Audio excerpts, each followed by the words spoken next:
बिस्मिल्लाहिर्रहमानिर्रहीम।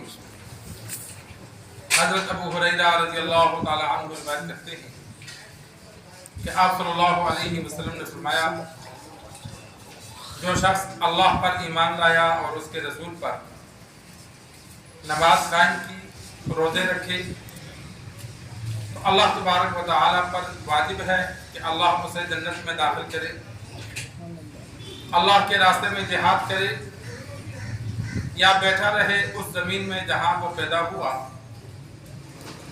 सहाबा ने अर्ज़ की, या रसूलल्लाह सल्लल्लाहु अलैहि वसल्लम, हम लोगों को यह खुशखबरी ना सुना दे। आप सल्लल्लाहु अलैहि वसल्लम ने फरमाया, अल्लाह तबारक व तआला ने 100 जन्नतें अल्लाह के रास्ते में जिहाद करने वालों के लिए तैयार कर रखी हैं और हर 2 जन्नतों के दरमियान ज़मीन और आसमान का फासला है।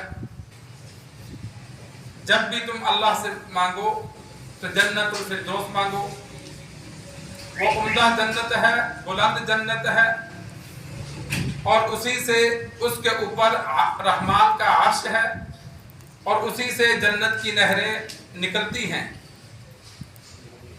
सरकार दो आलम सल्लल्लाहु अलैहि वसल्लम ने मुजाहिदीन की फजीलत बयान फरमाई। अगर जिहाद नफली हो, फर्ज ना हो, तो नफली जिहाद में शिरकत करने वाले को गैर मुजाहिद पर बहुत ज्यादा फजीलत है।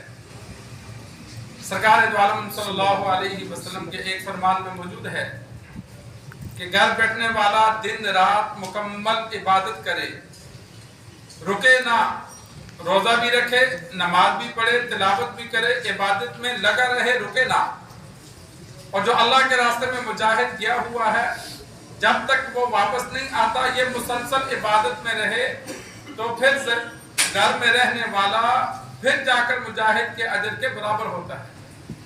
अब ऐसा तो हो नहीं सकता, इंसान खाता भी है, सोता भी है, आराम भी करता है, ड्यूटियां भी देता है, 24 घंटे मुसलसल इबादत नहीं हो सकती। लेकिन मुजाहिद जो अल्लाह के रास्ते में निकल गया, तो इशारा इस बात की तरफ है कि उसके हर अमल के बदले अल्लाह उसे सवाब अता फरमाता है, वो 24 घंटे इबादत में है।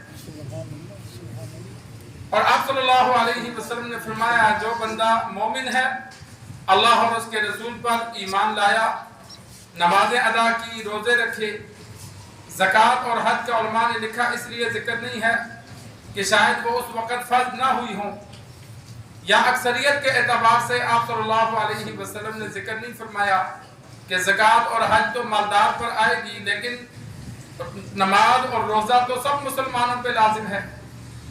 तो नमाज रोज़ा जो मुसलमान अदा करता है, तो फरमाया अल्लाह ऐसे बंदों को जन्नत में दाखिल फरमाएगा।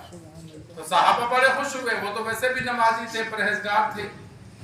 तो आप सल्लल्लाहु अलैहि वसल्लम से अर्ज की, ये हम लोगों को बशारत ना सुना दें कि इतना आसान काम है। हमारे लिए तो ये भी बहुत बड़ा मुजाहिदा है कि हम नमाजी बन जाएं। उनके लिए तो नहीं था, वो तो पक्के नमाजी थे। तो ये तो आसान काम है, सीधा सीधा करेंगे और जन्नत में जाएंगे। तो आप सल्लल्लाहु अलैहि वसल्लम ने फरमाया, जन्नत तो मिलेगी, लेकिन जन्नत में अल्लाह ने 100 दर्जे मुजाहिदीन के लिए जो तैयार किए, वो सबसे आला है। फरमाया सबसे आला, और उन 2 दर्जों के दरमियान, जमीन और आसमान के दरमियान फासला जितना है, इतना फासला है। अहादीस में एक जगह मौजूद है कि बुलंद जन्नतों को देखने के लिए आम जन्नती ऐसे सर उठा के देखेंगे, और एक बात में यह है कि जिस तरह तुम आसमान के सितारों को देखते हो, इस तरह उनकी महल्लात तुम्हें दूर से नजर आएंगे कि वो इतने बुलंदी पर होंगे। और जिस तरह उनको बुलंदी मिलेगी, इसी तरह उनकी जन्नत भी बड़ी होगी, उनकी नेमतों की लज्जत भी ज्यादा होगी, हर चीज में फर्क होगा। और आप सल्लल्लाहु अलैहि वसल्लम ने फरमाया, वो जन्नतुल फिरदौस है। जब अल्लाह से मांगो तो जन्नतुल फिरदौस मांगा करो, इसलिए कि वो सबसे उम्दा जन्नत है, सबसे बुलंद जन्नत है, और जब सबसे ऊपर है, उसी के ऊपर अल्लाह का रहमान का अर्श है। और जन्नत की जो नहरें हैं, वो जन्नतुल फिरदौस से निकलती हैं और फिर बाकी पूरी जन्नतों में वो फैली हुई हैं। 4 बड़ी नहरें हैं, शहद की नहर होगी, पानी की नहर होगी, दूध की नहर होगी, शराब की नहर होगी। لیکن فرمایا ان نہروں کی ابتدا جنت الفردوس سے ہے، پھر وہ باقی پوری جنت میں جہاں جہاں جنتیں اللہ نے بنائی سب جنتوں میں پھیلی ہوئی ہیں. جس طرح سدرۃ المنتہا بیری کا درخت ہے لیکن وہ تمام جنتوں میں پھیلا ہوا ہے، کتنا بڑا اللہ نے بنایا ہوگا. تو ہمارے سب سے بلند اور یہ عمدہ جو جنتیں ہیں یہ اللہ نے مجاہدین کے لیے تیار کی ہیں، جو اللہ کے راستے میں جہاد کرتے ہیں.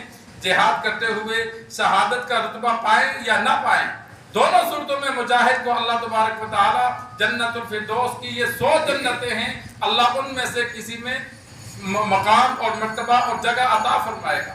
وہ صرف مجاہدین کے لیے اللہ نے تیار کی ہے.